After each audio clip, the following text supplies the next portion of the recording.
ಹಾಯ್ಗಳು ಎಲ್ಲರಿಗೂ ನಮಸ್ಕಾರ. ದೇವರು ತಾಳ್ಮೆ ಅನ್ನೋದು ಹಿಂದಿಂದನೇ ಚೆಕ್ ಮಾಡ್ತಿರ್ತಾನೆ ಅನಿಸುತ್ತೆ ಯಾಕೋ. ನೋಡಿ, ಒಂದು ವಾರದಿಂದ ಗಾಡಿ ಕೆಲಸ ಮಾಡಿಸಿದ್ದೆ ಸ್ವಲ್ಪ. ಅದಾದ ನಂತರ ಹಿಂದೆನೇ ಡೈನಮೋ ಸ್ವಲ್ಪ ವರ್ಕ್ ಪ್ರಾಬ್ಲಮ್ ಆಯಿತು, ಮತ್ತು ಡೈನಮೋನು ರಿಪೇರಿ ಮಾಡಿಸಿ, ಅದು ನೆನ್ನೆನೇ ರಿಪೇರಿ ಮಾಡಿಸಿದ್ದು. ಆದರೆ ಇವತ್ತು ನೋಡ್ರೆ ಮತ್ತೆ ಅವ್ರ ಕೆಲಸ ನೀಟಾಗಿ ಮಾಡಿಲ್ಲ ಅನಿಸುತ್ತೆ, ಮತ್ತು ಅದು ಹೌಸಿಂಗ್ ಬೇರಿಂಗ್ ಅನ್ನೋದು ಟೈಟ್ ಮಾಡಿಲ್ಲ ಅನಿಸುತ್ತೆ. ಆಯಿಲೆಲ್ಲ ಲೀಕ್ ಆಗ್ತಿದೆ. ಎಗೇನ್ ಮತ್ತು ಗ್ಯಾರೇಜ್ ತಗೊಂಡೋಗಿ ಅಲ್ಲಿ ಶೋರೂಮ್ಗೆ ಫೋನ್ ಮಾಡಿದ್ರೆ ಮಿನಿಮಮ್ 1200 ರೂಪಾಯಿ ಅಂತ ಅದು ತಗೊಂಡೋಗಿ ಟೈಟ್ ಮಾಡ್ಸೋಕ್ಕೂ ಕೂಡ. ಇದಕ್ಕೆ ಅನಿಸುತ್ತೆ ಬೇಕು ಅಂತಲೇ ಒಂದೊಂದು ಮರೆತು ಬಿಡ್ತಾರೆ ಸರ್ವಿಸ್ ಸ್ಟೇಷನ್ನಾಗೆ. ಒಂದು ಸಾರಿ ಬಂದರೆ 800 ರೂಪಾಯಿ labour charges, work charges separate, ಮತ್ತು ಆಯಿಲ್ ಚಾರ್ಜಸ್ ಸಪ್ರೇಟು 1200 ರೂಪಾಯಿ ಆಗುತ್ತಂತೆ.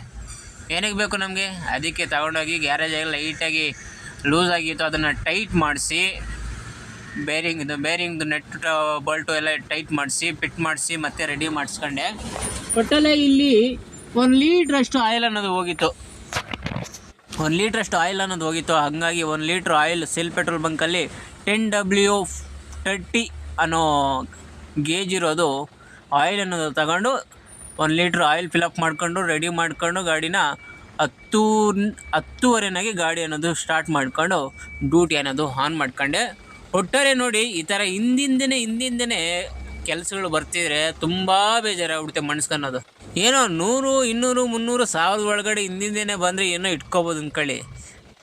ಒಂದು ತಿಂಗಳ ಹಿಂದೆ 35,000 ರೂಪಾಯಿ ಖರ್ಚು ಮಾಡ್ಕೊಳ್ಳಿ ಈ ಗಾಡಿಗೆ. ಮತ್ತು ಹೇಗೇನು 6,000 ರೂಪಾಯಿ ಖರ್ಚಾಗಿದೆ ನಿನ್ನೆ.